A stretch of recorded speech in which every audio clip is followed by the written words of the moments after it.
जय भोले की भक्तों, आज हम मुरली चैनल के माध्यम से आप सभी भक्तजन के समक्ष एक धार्मिक कथा प्रस्तुत करने जा रहे हैं, जिसका शीर्षक है भगवान शिव के द्वारा नंदी जी की परीक्षा।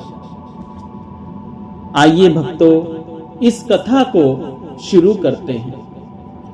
बहुत समय पहले की बात है। कैलाश पर्वत पर एक अलौकिक वातावरण था। हिम से ढके शिखरों के बीच शांत वातावरण में गूंजता था केवल एक ही नाम, भोलेनाथ भोलेनाथ भोलेनाथ। वहीं भोलेनाथ के परम भक्त और वाहन नंदी जी हर पल उनकी सेवा में रत रहते थे। एक दिन की बात है, पार्वती जी मुस्कुराकर बोली, नंदी, तुम दिन रात सेवा में लगे रहते हो, क्या तुम्हें कभी थकान नहीं होती क्या? नंदी विनम्रता से झुकते हुए बोले, माता, जब सेवा शिवजी की हो तो थकान का तो कोई अर्थ नहीं रहता।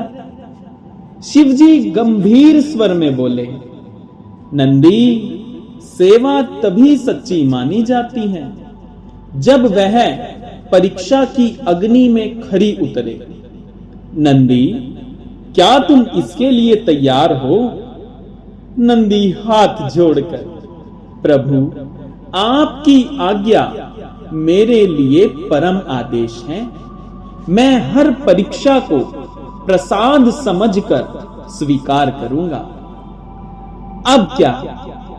शिवजी अदृश्य हो गए और नंदी उन्हें हर जगह ढूंढने लगे। ना भूख देखी, ना प्यास देखी, ना आराम देखा। कई युग बीत गए, पर नंदी की आंखें एक ही दिशा में लगी रही, जहां आखिरी बार उन्होंने शिवजी को देखा था। अब देवताओं ने भी नंदी जी की परीक्षा लेनी शुरू की। इंद्र जी हंसते हुए आए, नंदी, तुम्हारा भगवान तुम्हें छोड़ चुका है, अब क्या लाभ इस प्रतीक्षा का? नंदी जी शांत भाव से बोले, जो कभी ना जाने वाला है वह कैसे छोड़ सकता है? शिव सिर्फ दृष्टि से ओझल हुए हैं, मेरे मन से नहीं। अब अग्निदेव भी प्रकट हुए। एक अग्नि कुंड रखा गया, अग्नि दहक रही थी।